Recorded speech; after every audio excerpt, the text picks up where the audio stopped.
Halo Sobat Jelata, jumpa lagi di channel Investor Jelata. Kali ini akan saya sharing info emiten yang akan berikan dividen ya, yang cum date-nya tanggal 29 Mei. Ada yang lebih besar dari bunga deposito nih. Mari kita mulai langsung. Yang pertama dari perusahaan asuransi ya, Victoria Insurance. Kode tikernya VINS. Sebelum kita masuk ke bagian dividen, kita lihat dulu laporan keuangannya, di mana laporan keuangan tahun 2022 bisa dilihat ini pendapatannya turun ya 2%, dan net profitnya turun lebih banyak lagi 29%. Nah, bagaimana dengan kuartal 1 2023? Apakah lebih baik dari kuartal 1 2022?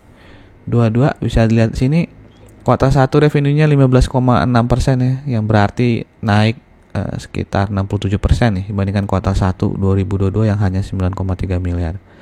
Net profit di kuartal 1 2023 naik lebih banyak lagi ya, 293% ya, dengan profit 2,6 miliar, di mana pada tahun lalu di kuartal yang sama itu profitnya hanya 679 juta. Ya, berarti ada perbaikan ya kuartal 1 23 dengan 2022. Nah, si VINS ini ya, itu cum date-nya tanggal 26 Mei ya, karena sebelumnya saya udah bikin video juga tentang dividen yang cum date tanggal 26 Mei. Waktu itu VINS-nya belum RUPS aja, belum pengumuman. Jadi ini ketinggalan ya, baru masuk di video cum date yang tanggal 29 Mei ini. Jadi cum date-nya 26 Mei, besar dividennya 4,7 rupiah. Harga saham di penutupan tanggal 23 Mei itu 114 ya. Jadi dividennya sekitar 4,12%. Untuk harga saham di tanggal 24-nya silahkan teman-teman cek lagi ya, berapa ya. Kalau nggak salah hari tanggal 24 tuh merah dia. Nggak turun harganya. Oke, jadi VINS ini rutin ya membagikan dividen sejak 2018 ya. Berarti dividen yieldnya ya rata-rata paling tinggi 7,7% ya, paling rendah 0,85% ya. Berarti yang tahun ini ya di tengah-tengah lah ya, medium ya. Oke, ini di tanggal 23 Mei sempat naik banyak nih, mungkin setelah pengumuman RUPS ya, langsung melonjak harganya. Di tanggal 24 silahkan teman-teman cek lagi. Oke, lanjut ke emiten selanjutnya ya, PT Panca Budi Idaman dengan kode tiker PBID. Di mana tahun 2022 PBID revenue-nya itu naik 13% ya, sedangkan profitnya itu turun ya 14%. Bagaimana dengan kuartal 1 2023 ya? Ini dia kuartal 1 2023, di mana turun ya 14,43% net profitnya, sedangkan revenue-nya tuh tetap sama ya.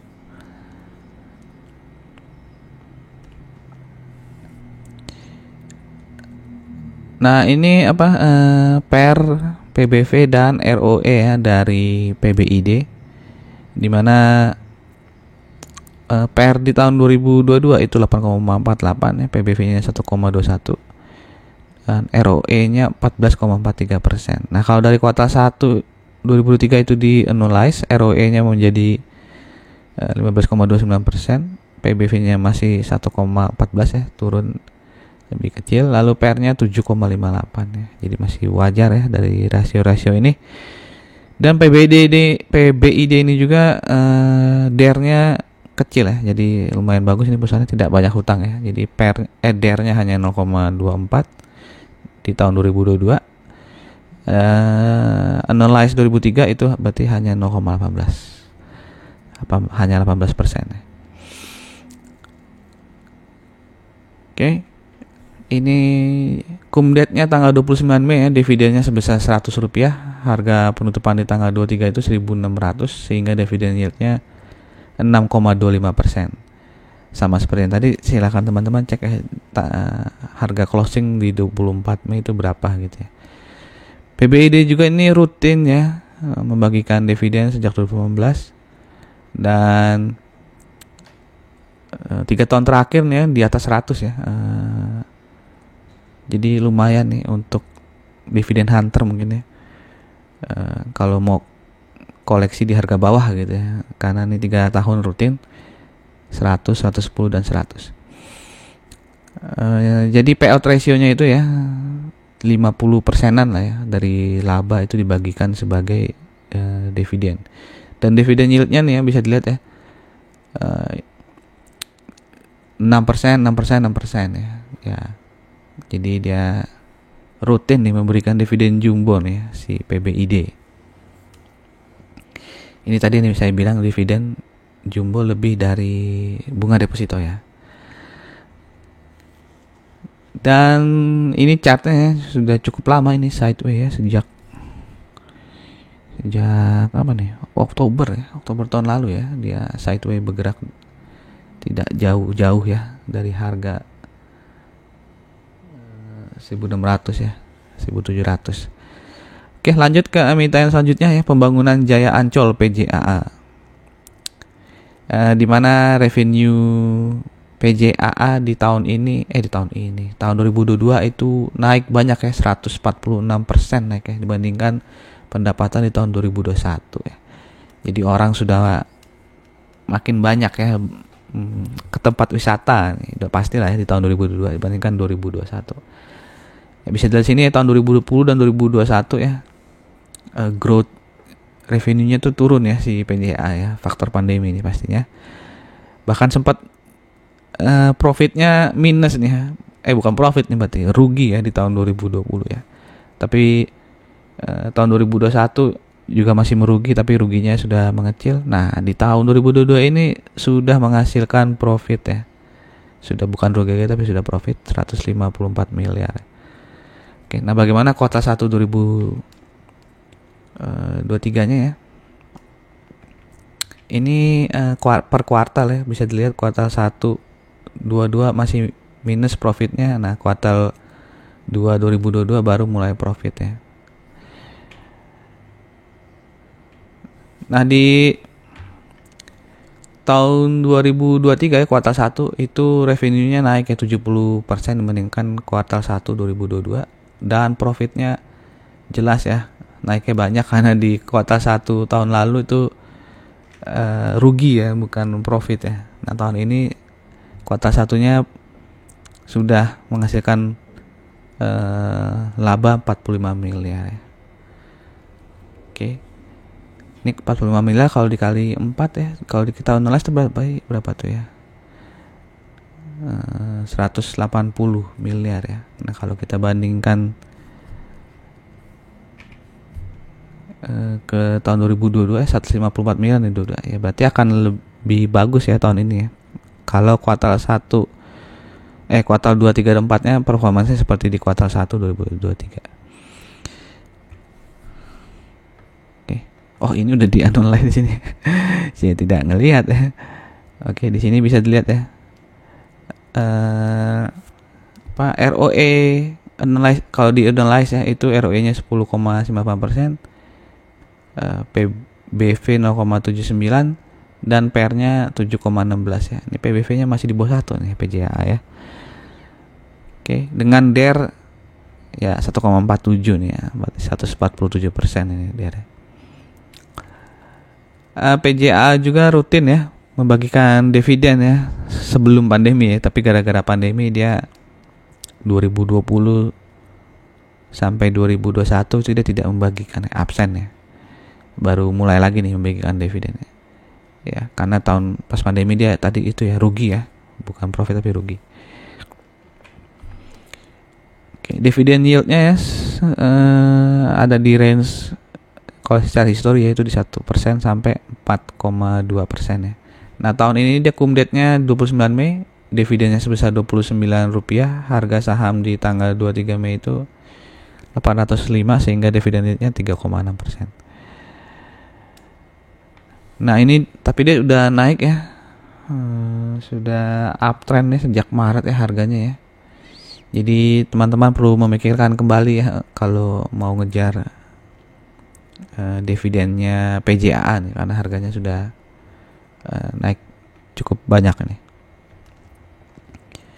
Oke, emiten berikutnya adalah Sumber Tani Agung Resources ya. Ini saya taruh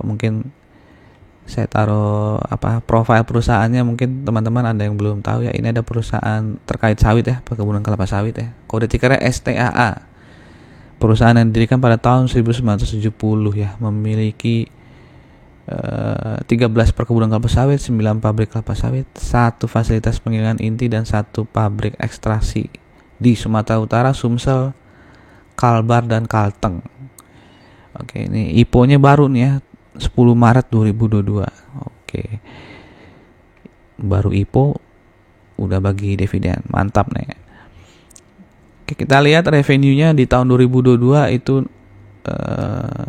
lebih besar 2,75% dibandingkan pendapatan tahun 2021. Profitnya juga naik 3,28% dibandingkan profit di tahun 2021. Bagaimana di kuartal 1 2023 ya? Bisa dilihat di sini pendapatannya menurun ya dibandingkan kuartal 1 2022 ya, turun 20%.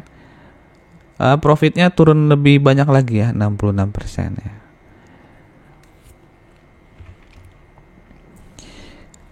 Nah, ini definisi story-nya ya baru 2 kali ya sama tahun ini ya. Jadi IPO tanggal 10 Maret 2022 terus 26 Julinya dia sudah kasih dividen 10 ya. Murah hati ini perusahaan. Ya, kemudian tahun ini kumdetnya itu tanggal 29 Mei ya. Dividennya 44 rupiah, harga saham di tanggal 23 ditutup di harga 965 rupiah, sehingga dividen yieldnya 4,55%. Lumayan ya. Nah, STAA ini cenderung sideways ya. Sejak Desember nih cenderung sideways. Karena dia baru IPO yang naik banyak. Nah, dia turun dulu terus sekarang lagi istirahat nih, sideways. Oke, kita lanjut ke emiten selanjutnya. Selamat Sempurna SMSM nih. Dimana pendapatan tahun 2022 itu naik 17,5%, profitnya naik lebih banyak ya, 28%.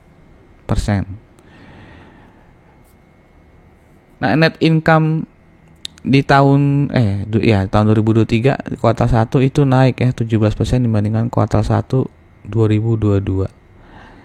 Revenue juga naik ya 8%. Ini kumdetnya juga sama 29 Mei dengan dividen 25 rupiah. Harga saham di tanggal 23 itu 1.225 sehingga dividen yieldnya 9,36% ya. Nah, tapi ini SMSM nih dalam setahun dia bisa ngasih dividen 4 kali ya, cukup unik nih perusahaan ini. Bisa dilihat ya. Sejak 2019 nih 4 kali ya, tahun 2019 4 kali, tahun 2020 juga ngasih 4 kali ya dividennya. Nah, di tahun 2023 nih sebelumnya dia sudah memberikan dividen ya 11 Mei ya. Terus 30 Mei ngasih dividen lagi ya. Dalam bulan yang sama dia memberikan 2 kali dividen ya. Nah, misalnya tahun 2022 ini kan dia 4 kali ya ngasih dividen ya. Totalnya itu 85 rupiah. Ya. Jadi mungkin dalam setahun ya kalau punya sahamnya di harga 1.200 ya, itu tinggal teman-teman bagi ya berapa persen tuh ya, mungkin sekitar 45%an tuh ya, 85 dibagi 1.825. Oke, jadi jangan lihat ini kecil banget ya, cuma 25, tapi dia bisa 4 kali ya. Oke, jadi bisa dapat lah sekitar 85 rupiah dalam setahun ya.